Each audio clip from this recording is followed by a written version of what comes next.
Hermanos, mucha gente van a estar apostando en el juego del supertazón. A lot of people will be betting on the Super Bowl, won't they? And from what I'm told, the Seahawks are a better bet. They're more likely to win. Según lo que me dicen los Halcones, creo que se llaman, son más probables de ganar. Los Halcones y las Patriotas van a jugar. Pero saben que yo soy de Massachusetts, así que yo voy a las Patriotas. But you know, I'm from Massachusetts, so I got to root for the Patriots. Pero hermanos, la gente pasa mucho tiempo haciendo sus cálculos de probabilidades y no sé qué para apostar, para tratar de ganar. De eso se trata el apostar. Yo espero que no estén malgastando su dinero en esto, porque la verdad son cosas que no es una buena administración de lo que Dios da.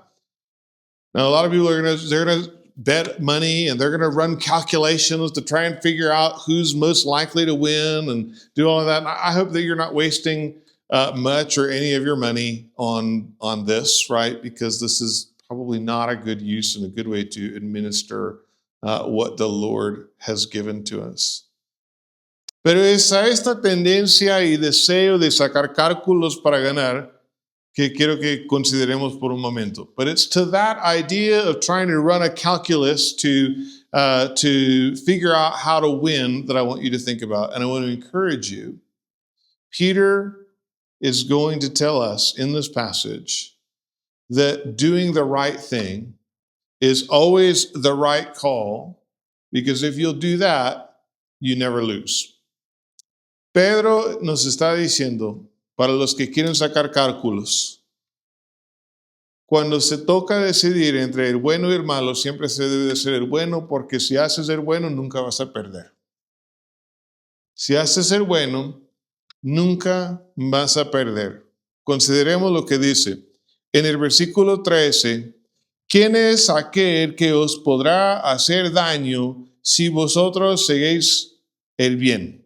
So he begins in verse 13 with a question, who is there to harm you if you prove zealous for what is good? Ahora, la realidad es que muchas veces sí sentimos que hemos sufrido por hacer lo bueno.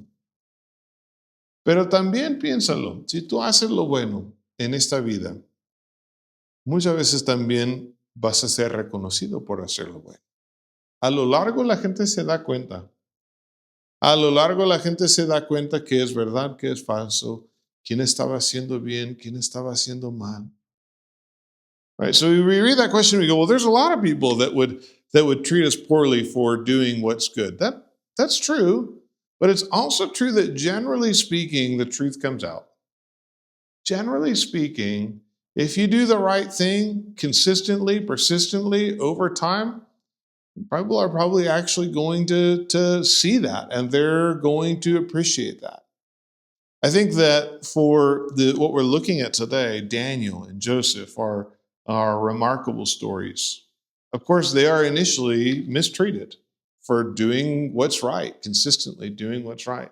And yet, in the long run, Joseph is exalted to become effectively the king of Egypt. Daniel, same thing, but in Babylon. Yo pienso en José y en Daniel. Al principio sí, los maltrataron por hacer bueno, ¿verdad? Por hacer lo que era correcto. Pero a lo largo fueron exaltados. José a Egipto, a ser prácticamente el rey de Egipto, y a Daniel prácticamente llegó a ser rey en Babilonia. O sea, tenían bastante poder, bastante autoridad, porque por persistir en lo que es bueno, a lo largo la gente, hasta en esta vida, a lo largo normalmente la gente se dan cuenta. Así que haciendo lo bueno, a lo mejor te va a ir bien. Y si te va bien, pues ya ganaste, ¿verdad? Bueno, pero Pedro también entiende que a veces va mal, a menos por un tiempo. Pero mira lo que dice en el 14. But Peter knows that it doesn't always go well, at least not right away, and he acknowledges that in verse 14. But even if you should suffer for the sake of righteousness, you are blessed. Do not fear their intimidation and do not be troubled. He quotes from the Old Testament there. Más bien, si alguna cosa padecéis por causa de la justicia, bienaventurados sois. Por tanto, no os amedrentéis por temor de ellos, ni os conturbéis. Mira, si padecéis por causa de la justicia, tú eres bendecido, bienaventurado o dichoso, como algunas traducciones lo tienen. This is so critical. But if you should suffer for the sake of righteousness, you are blessed. You're blessed. Hermanos, el poder de Dios, la mano de Dios se manifiesta de forma gloriosa, especial, distinto, único en medio del sufrimiento. Un ejemplo que no tiene nada que ver con ser perseguido, pero un ejemplo me llegó a la cabeza ayer, estaba hablando con un hermano en Cristo, me gana creo que con tal vez 3, 4 años. Su esposa está también como de mi edad y su esposa ha tenido el diagnóstico de cáncer. Tienen 2 niños chiquitos. Uno lo escucha y dice, wow, qué difícil. Y yo le pregunté, oye, ¿cómo estás? ¿Cómo están? ¿Cómo les va? Él me dijo, pastor, gracias a Dios, estamos muy bien. Tenemos una paz que jamás habíamos experimentado en toda nuestra vida. Y cada día Dios nos ha dado una fuerza que es tan obvio que no viene de nosotros, que sentimos su presencia como nunca. Ahora, estamos orando con el favor de Dios, por medio de los médicos o sin los médicos, que Dios les sane, eso deseamos. Pero aun si no es así, según ellos, ya son bendecidos por esta experiencia de Dios obrando en su vida. Hermanos, si tú pasas por algo de sufrimiento, déjeme decir, Dios no te va a abandonar. Y lo más probable es que tú vas a sentir su presencia de una forma extraordinaria que jamás habías visto o sentido antes. Así que, haciendo lo correcto, si te va bien, pues te va bien. Y si te va mal, Dios está contigo. Y Dios bendice aún en medio de esto. Y la paz que Él da en medio de la tormenta, hermanos, es una experiencia especial. Y el cristiano, claro que sabe, a lo largo, ningún sufrimiento va a tener la última palabra. La persecución se acabará, la enfermedad se acabará, todo esto se va a acabar. Y si pasamos por la tormenta y experimentamos la mano de Dios de esta forma, somos bendecidos. De cualquier forma, de cualquier modo, salimos ganando. No tienes que estar preocupado tratando de calcular, ¿debo de ser bueno o debo de ser malo? No, hazlo bueno, sigue a Dios y vas a ver, tú no puedes perder.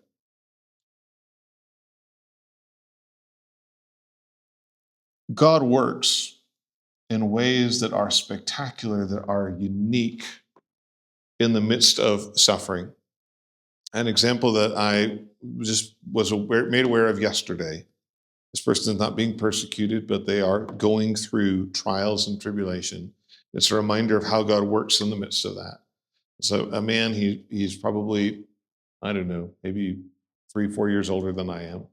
So wife of a similar age, have young children, and she's been diagnosed with cancer. And I was just asking, how are you doing? How are you guys doing? Knowing that that's incredibly hard. And he said, we're doing great. Because in the middle of all of this, we have seen God give us peace like never before. He's given us strength every day. And we're aware of His presence in ways unlike at any other time in our life in the middle of all this. That's a blessing from God that comes to His people in the midst of need that you probably won't be so aware of if everything is just going easy. Now, we're praying for her to be healed. We're praying for her to be well. We're praying for a long, healthy life for them and their family. I don't feel bad praying for that. for a moment. I think we're welcome to and encouraged to pray that way. But the point is this: even when things go bad, God doesn't stop working. In fact, to the Christian, oftentimes it becomes even more evident how he's working in the way that he works in the midst of suffering. So if we suffer for doing what is right, just know that God is going to bless. Even in the middle of it, he'll bless. And whatever that suffering is, it never has the final say. Persecution never has the final say. We will be victorious and are victorious already in Christ. Sickness and death never have the final say. And even in the middle of it, God's people are blessed. Think of Jesus' words in Matthew 5:10. Consideren las palabras de Jesús en Mateo 5:10, donde sí se habla de la persecución, where Matthew, or Jesus, is speaking to us directly about persecution. Blessed are those who have been persecuted for the sake of righteousness, for theirs is the kingdom of heaven.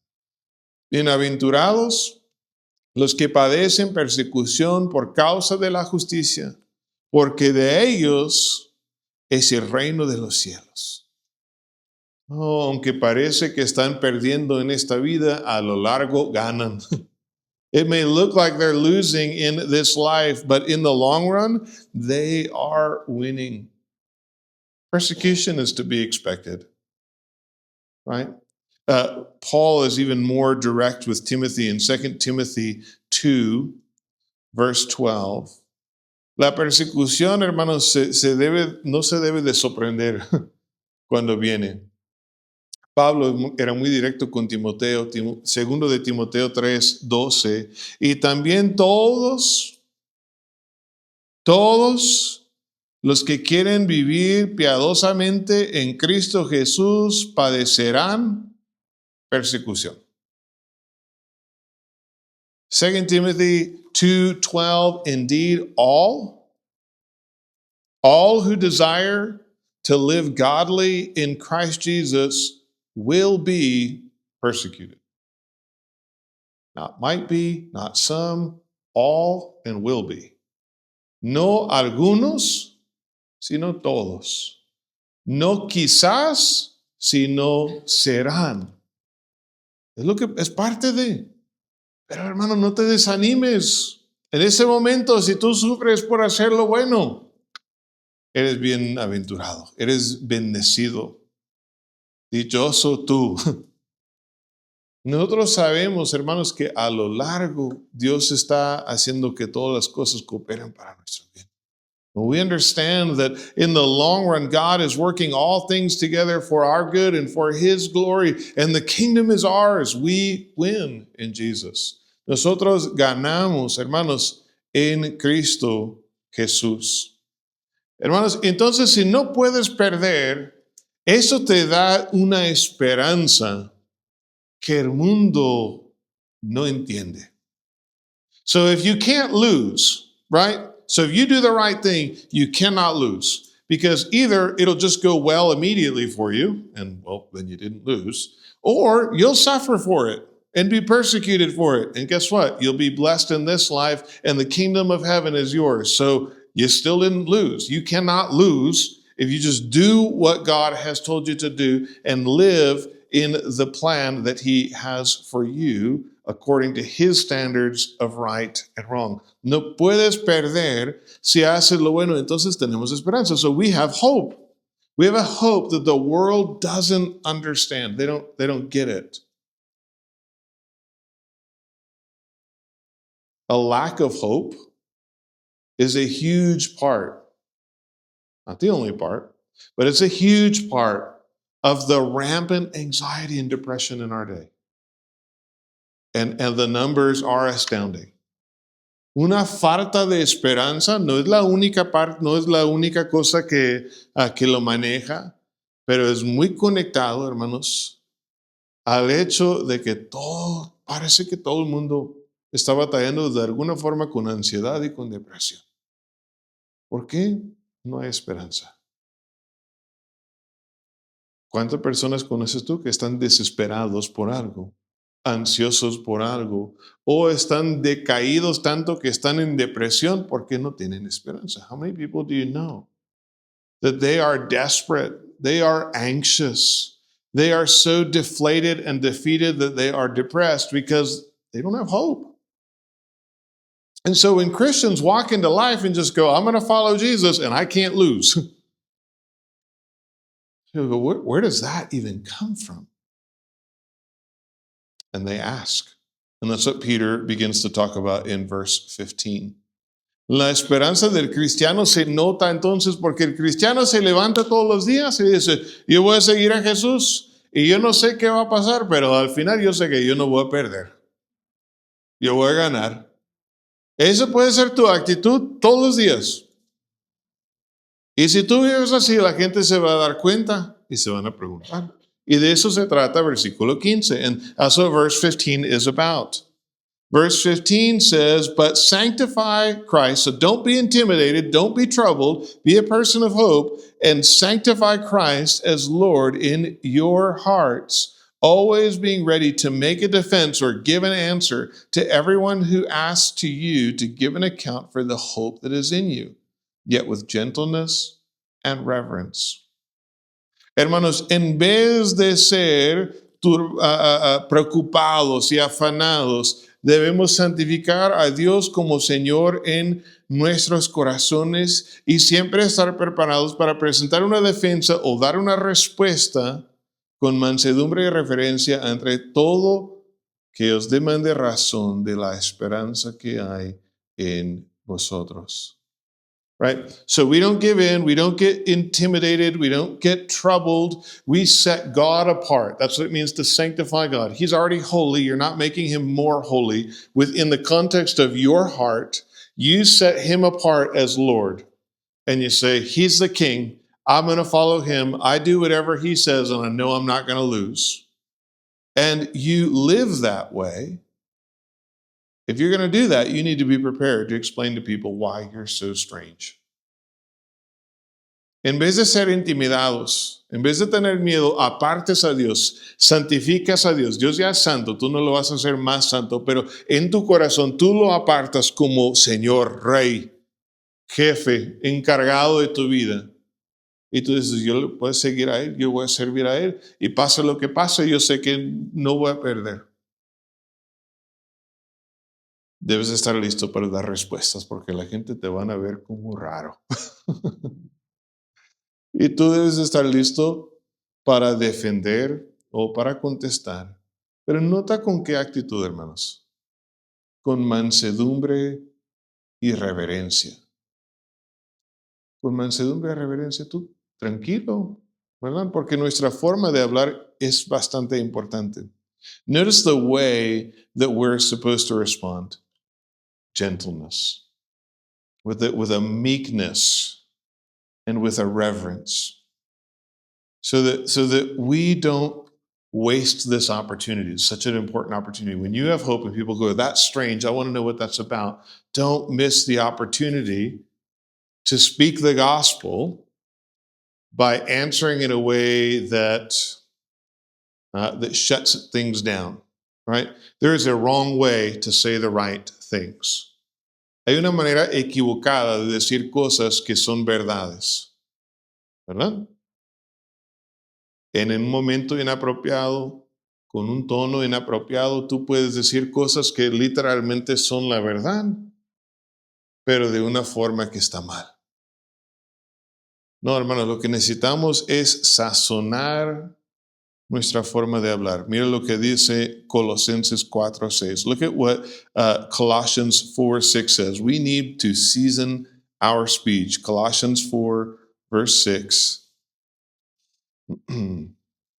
Para que todos tengan lástima por mí, quiero contarles que en mi casa, por razones del embarazo de Jessica y por lo que estamos tratando de hacer de cuidar su salud, de su corazón, estamos usando menos sal en la comida. Y pobre de mí. No es cierto, pero ¿se da cuenta? cuando no puedes echarle sal a la comida, como que ya no sabe tan rica, ¿verdad? So for health reasons, for Jessica, pregnancy and heart things and all that, we're using a little bit less salt at home. And I just want you to, bemoan that with me for a minute in a moment of selfishness here, right? Because without salt, food just doesn't taste as good. That's just not, it doesn't go down quite as easy. Well, Paul picks up on this, and this is what he says. Pablo conoce esto y dice así, sea vuestra palabra siempre con gracia, sazonada con sal, para que sepáis cómo debéis responder a cada uno. Let your speech always be with grace, as though seasoned with salt, so that you will know how you should respond to each person. Que la gracia de Dios salga en todo lo que decimos, todo lo que hablamos, hermanos. Es tan importante. En el libro de Proverbios nos dice Salomón, Proverbios 12:18, que hay hombres cuyas palabras son como golpe de espada, pero las palabras del hombre sabio son como medicina. Nosotros queremos que nuestras palabras sean sazonados con gracia. Queremos que sean como medicina. Es una oportunidad cuando te toca hablar de la esperanza de atraer a las personas al Señor Jesucristo, no de atacarlas. Proverbs 12:18 says that there are men whose words are like an attack or an assault with a sword. And then there are the words of the wise, and those are words that are like medicine, that bring healing. That's what we want to be. Go to Ephesians 4:29. Vayan a Efesios 4:29.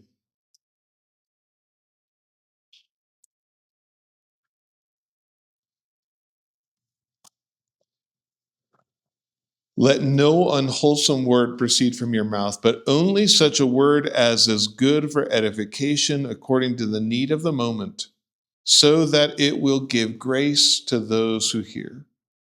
Ninguna palabra corrompida salga de vuestra boca, sino la que sea buena para la necesaria edificación a fin de dar gracia a los oyentes.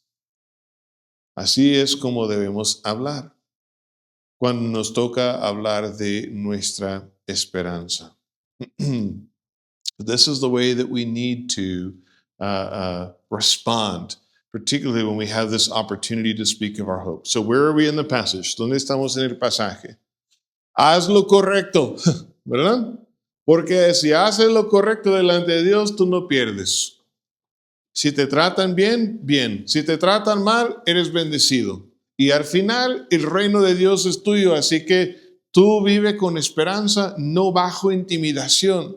Y si tú tienes esperanza, la gente van a preguntar y tú debes estar listo para responder. Yo tengo esperanza por la obra de Jesucristo en mi vida.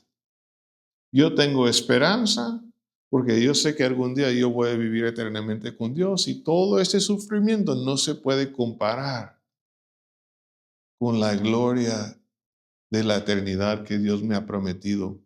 Lee Romanos 8:18. Right? So where are we in the passage? You do what's right. You follow the Lord no matter what. And a lot of times it'll go well for people. It'll go well. People will recognize that. So you win. Other times it'll go really bad and they'll persecute you and they'll hate you. And guess what? You're blessed of God. You win. Because no matter what, the kingdom of heaven is yours. So you win. So you don't have to live intimidated or worried or anxious. You live with hope. And because you live with hope, you should be ready to give a response. And when you respond, you point people to Jesus. You speak in a way that communicates his grace. And you tell people, I have hope because I know that whatever happens here can't compare with the weight of glory and all that's been promised to me, Romans 8:28. And I have hope because even though I've messed up, Jesus Christ died for my sins and I'm going to live forever with him. That's what we need to be telling people.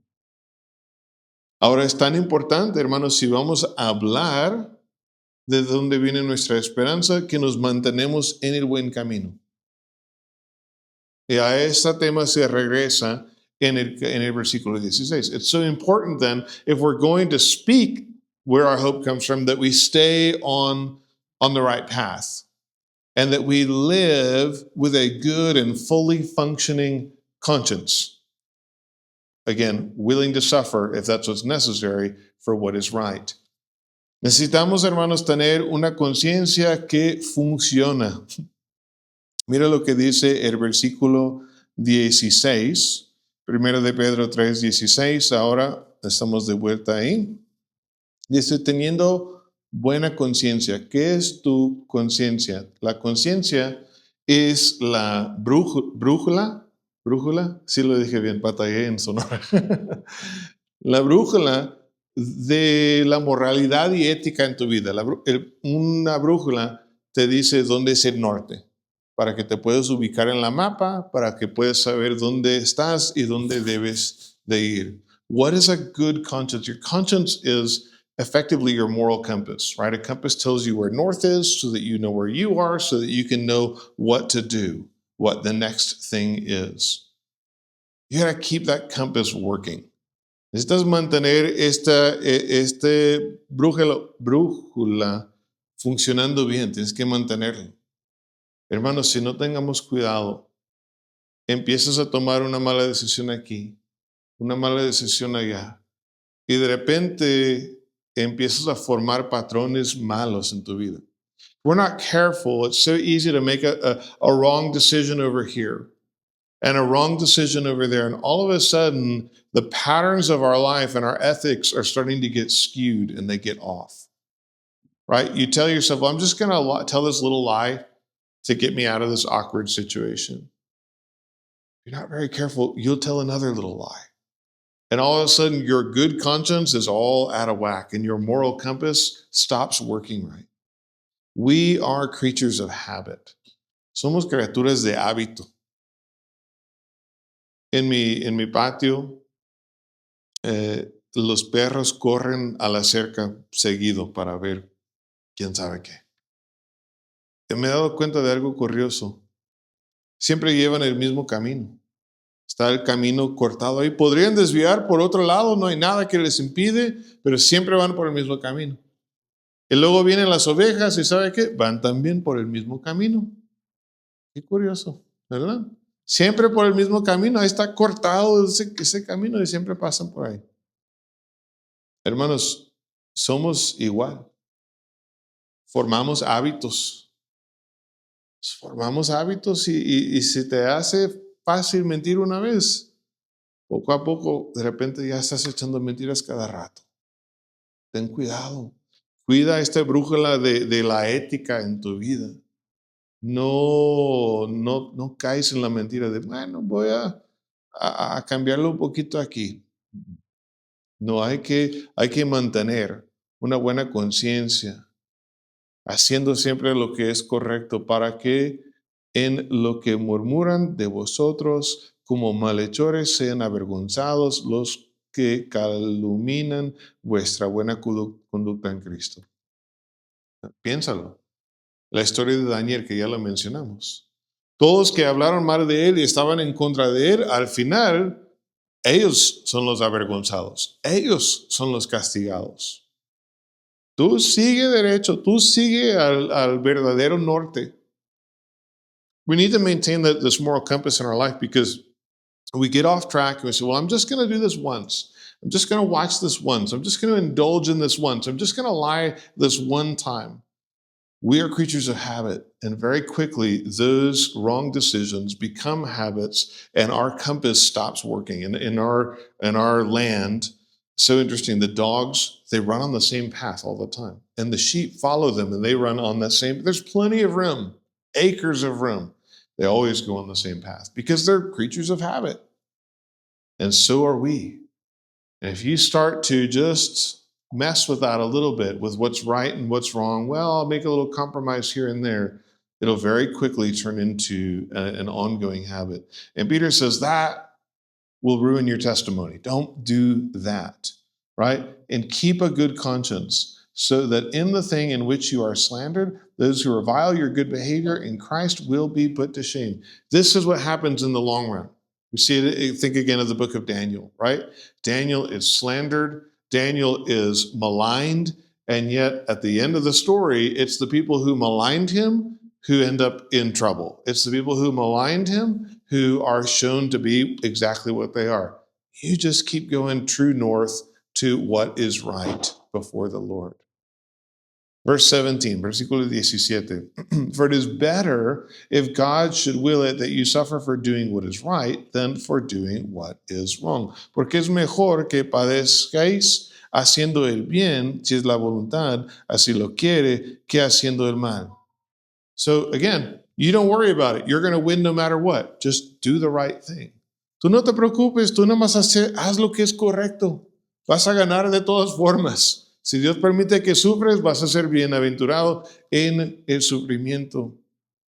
And we're reminded that if you suffer for doing what's right, God's going to bless you in that. And God has a track record of vindicating those who do right. The primary example is Jesus. Dios bendiga a los que han sufrido por hacer lo bueno. El ejemplo principal de eso es Jesucristo. Mira lo que dice 18. Look at what verse 18 says. Porque también Cristo padeció una sola vez por los pecados, el justo por los injustos, para llevarnos a Dios, siendo a la verdad muerto en la carne, pero vivificado en o por el Espíritu. So verse 18 tells us, for Christ also died for sins once for all, the just for the unjust, so that he might bring us to God. Having been put to death in the flesh, he was made alive in or by the Spirit. Hermanos, Cristo sufrió una vez. Amén. No sacrificamos de nuevo a Cristo cuando hacemos la cena del Señor. Cristo murió una vez, estamos recordando lo que Él hizo. El sufrimiento tiene un fin. Cristo sufrió una vez y ya no sufre.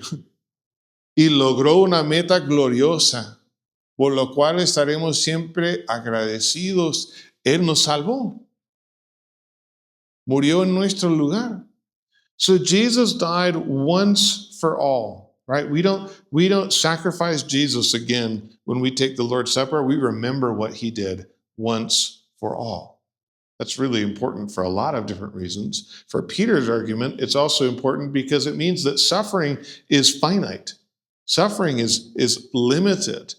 You may suffer, but it won't have the last word. Jesus suffered at a limited point. He's not suffering anymore. He's fine. He's not on the cross. He's at the right hand of God. He's doing great. And through his suffering, there was an amazing accomplishment that occurred, namely our salvation. He died in our place. And he died in the flesh, but he was raised by the Spirit. Now, this is where the questions are going to come up that you're going to write down for Chuy, okay? This is where, aquí es donde se van a anotar sus preguntas para hablar con Chuy el jueves. ¿Muy bien? En el cual también fue y predicó a los espíritus encarcelados. Es decir, en el espíritu, él fue y predicó a los espíritus encarcelados. Verse 19 says this, in which, or in whom, he also went and made proclamation to the spirits now in prison. That's to say, in the Spirit, he made proclamation to the spirits that are in prison. Two main interpretations, dos interpretaciones principales. Uno, Cristo descendió al infierno y dio una vuelta de victoria ahí y les dijo, ya gané, antes de levantar de la tumba. Puede ser. So one interpretation of this is that Jesus, spiritually, he basically runs a victory lap through hell after dying on the cross and then rises from the grave. That could be, although I think the second one is more likely. Aunque yo pienso que el segundo interpretación es más probable. Creo que se está refiriendo a que Cristo, el Espíritu de Cristo, inspiró a Noé, quien predicó en su tiempo a los que ahora están encarcelados, castigados por Dios. Mira, rápidamente, no queremos tomar bastante tiempo. Primero de Pedro 1:11 nos habla de los profetas y dice, hablando de ellos, dice, escudriñando a qué persona y qué tiempo indicaba el Espíritu de Cristo que estaba en ellos. ¿Qué espíritu tenían los profetas? El Espíritu de Cristo. Right? So the second interpretation that I find more compelling is that the Spirit of Christ preached through Noah to those who are now incarcerated in this passage in the time of Noah. So according to Peter, in 1 Peter 1:11, prophets of the Old Testament were inspired by the Spirit of Christ. So seeking to know, speaking of the prophets, 1 Peter 1:11, seeking to know what person or time the Spirit of Christ within them was indicating, he predicted the sufferings of Christ and the glories to follow. So the prophets were inspired by the Spirit of Christ. And in 2 Peter chapter 2, verse 5, I think, 2 Peter 2:5, we're told that Noah was a preacher. He preached in his day. En 2 de Pedro 2:5 leemos que Pedro predicaba en su tiempo. Entonces, ahí esto me hace pensar a mí hace pensar que probablemente es el Espíritu de Cristo, el Espíritu que lo levantó, que estaba obrando a través de Noé en su tiempo, que predicó a tales espíritus que ahora están encarcelados. So that's why I think that the most likely interpretation of this is the less sensational one, and that is that the Spirit of Christ was at work in the resurrection, was also at work in the time of Noah. By the way, that's super encouraging because it's the same Spirit that's at work in us today. Y qué ánimo, hermanos, porque el mismo Espíritu sigue obrando hoy en día. Eso lleva a cabo lleva que Pedro da otra ilustración de pasar por el sufrimiento, pasar por la muerte para llegar a la vida. And this also serves for Peter to give another illustration of what it looks like to pass through death and suffering into life and something better. So it was in the days of Noah that the flood came. Fue en el tiempo de Noé cuando estaba el diluvio. Pero Dios salvó a tales personas por medio de las aguas. No simplemente los sacó, no, permitió que pasaran por las aguas, pero los protegió, los cuidó y los llevó a una nueva vida, un nuevo comienzo, una nueva creación. The Lord carried the people in the time of Noah through the flood, through the waters. He didn't just pull them out, but they went through that, and then they were ultimately saved. And he says, hey, by the way, that is a picture of what happens in baptism, which is also about going through death, suffering, and coming out the other side alive. Eso también corresponde a lo que es el bautismo, pasar por las aguas y que representan la muerte, la destrucción y todo eso, y llegar a la vida. Remember, the main point that Peter is driving at is that suffering should not be viewed as ultimately a loss, but is oftentimes a means to the win, if you will, that God is working towards. So Noah goes through the flood. He suffers, as it were, through the water, but he's good. That's part of how God brings him into the new world. And baptism, we are baptized into the death of Jesus. We're owning that. We're making that ours. But it doesn't end there. Suffering doesn't get the final say. Suffering is a means to an end a greater end and even a victory that the Lord is bringing. El sufrimiento es el camino, es algo porque pasamos en el camino hacia la victoria. Pasamos por el agua con Noé, pasamos por el agua en el bautismo, pero es temporal, es limitado, es finito y lleva a otra cosa más glorioso. El bautismo, versículo 21, que corresponde a esto, ahora nos salva. So, verse 21, corresponding to that, baptism now saves you. He then clarifies it's not the actual ritual act of getting dunked in the water that saves you. Luego aclara que no es el hecho ritual, el ritual que te salva, no quitando la tierra de la carne, sino a las inmundicias de la carne, sino como aspiración de una buena conciencia hacia Dios. El bautismo es una expresión exterior de una realidad interior. Y es tú pidiendo al Señor, expresando tu deseo de seguirle a Él. Yo quiero estar conectado con Cristo. Y somos salvos entonces por la resurrección de Jesucristo. So baptism now saves you, not the removal of the dirt and the flesh, but the appeal to God. So baptism, insofar as it's an appeal, insofar as it is an outward expression of the inward reality and desire, the appeal to God for a good conscience. That is a heart and a life directed in His ways. It's the very thing that's promised in the new covenant. This is what Jesus is offering us, to be renewed from the inside out. And you say, I want to be renewed from the inside out. I want to follow Jesus when you get baptized. That's the way you say it. Nosotros expresamos que queremos seguir a Jesús con el bautismo. Hermanos, yo uso un anillo. Estaba pensando dar una ilustración de quitarlo, pero no puedo quitarlo. Ya he engordado en estos últimos años.